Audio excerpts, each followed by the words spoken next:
Back in March, the government set out plans to introduce a furlough scheme, which so far has benefited more than 8 million workers. However, one employer, founder of Pimlico Plumbers, Charlie Mullins, criticises the scheme and believes that a number of his own staff have abused it, so much so that he is threatening to sack them. And he joins us now. Morning, Charlie. Morning, Charlie. Yeah.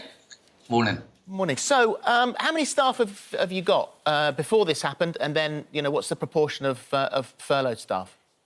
Well, on staff, we average about 200 that are on PAYE, the rest are self-employed, and we have something about 90 staff have gone on to furlough. OK, so you feel that an awful lot of your staff jumped at the chance to furlough, and maybe not necessarily for the right reasons. Just explain that. Yeah, well, within 5 minutes of us explaining to them that the government are going to pay 80% of their wages, they was out the door within 5 minutes. And some of them, there was no reason to go. They didn't have any health issues. They didn't have vulnerable people at home. All they was interested in was getting money for nothing. And they're the same people who have been back onto some of their line managers and said, we don't want to come back, we want to stay on the furlough. And I think it's totally incorrect. But that's the rules, isn't it? They're not doing anything wrong. Well, you say it's the rules, but we was classed as essential workers. The business carried on doing emergency work. We've done a lot of work for the NHS, which we didn't charge for. So we could have done with more people in the business that was safe to come in. I'm just saying is that the people that have to be on it, of course they've got to be on it. But quite clearly, a lot of people have abused it. I've had a lot of other companies come on to me the weekend and said they totally agree, they've had the same situation and they just need to speak up and be a bit more braver, and we shouldn't sit back and allow people to abuse it. We're the ones that are paying. It's taxpayers' money that quite clearly could have gone towards the NHS to help the situation. I mean, it's hard to prove that someone's abusing the system, isn't it? Because, I mean, the government have sort of said, you know, if you decide, if it's your decision, whether or not you feel safe enough to go back into work. So how are you going to prove that someone's abused the system? Because you've gone further to say that if you feel like they have, you will sack them. Well, you say I'm going to sack them. They don't want to come back and we don't want them back. That's the point I'm saying. And we've put in all the measures that we need to.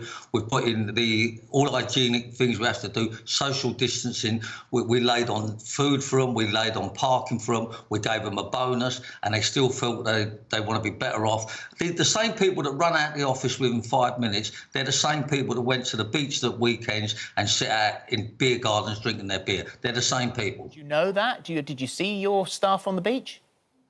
Did I see them? Yeah. No, I wasn't on the beach, so I was at work. So how do you know they went on the beach then? Because they're that type of people. They're ringing up other workers and saying to them, "Oh, I'm loving this. You know, I'm out drinking. I'm with friends. I'm at a barbecue. I've gone to the beach." This is the type of people that I believe have abused the system. And so on the 1st of July, businesses can bring employees back part-time. Is there any leeway there? Yeah, well, of course. I mean, the ones that want to come back, I mean, that's probably a good idea. It's a bit more flexible. And we'll work with the ones that want to come to work. What I'm saying is we don't want the people back that have abused the system and don't want to be at work. You know, these people are happy to sit at home. I've had them ring their line managers saying, you know, can I stay on it? You know, it's not the way it should be.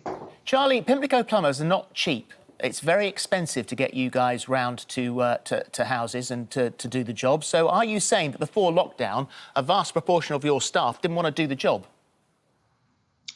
That's right, exactly. So exactly. What sort of work were they doing then? Well, they're taking the calls, they're doing customer service, doing recruitment. Were they going out fixing plumbing? Well, no, the people fixing the plumbing continue to work. Most of the engineers were happy to work. We provided face masks, we provided gloves, we provided sanitizer, and we was ringing customers to make sure that they want us in the house to. They was letting us in and they was self-isolating and letting us go. So we was putting the customer safety at first, and that's what we've done with our employees. We put all the safety measurements in for them to come back to work. And I'm saying to you is that they was making big noises. We don't want to come back. How do they get there? How are they going to come to work? If they can't drive, you say you give free parking, but if they can't drive, yeah, well, are they coming on the tube? Well, I don't know how they're going to come in, but some of them would be driving in because we laid on parking, and some of them was going to be picked up by people that live near them. And the others that would come in on public transport? as I say, the ones that it's too difficult to come in, I'm all for. And if they have to stay at home, then they have to stay at home. I'm just saying is the ones that have abused the system shouldn't have been allowed to do it that way. Are you going to work on public transport? No, I have a car. And would you go to work on public transport? No. Why? And I'm not asking them to. I'm saying is that a lot of them live local, a lot of them can drive, and a lot of them could have got a lift. So I'm not telling anybody what I'm just saying is that the overall look, it's in the newspapers today quite clearly. I think there's 2,000 fraud cases a month going on, not just with the companies but workers also. That's doubled in a month. So that's the thing we need to stop. We need to give people incentive to get back to work and get the economy going.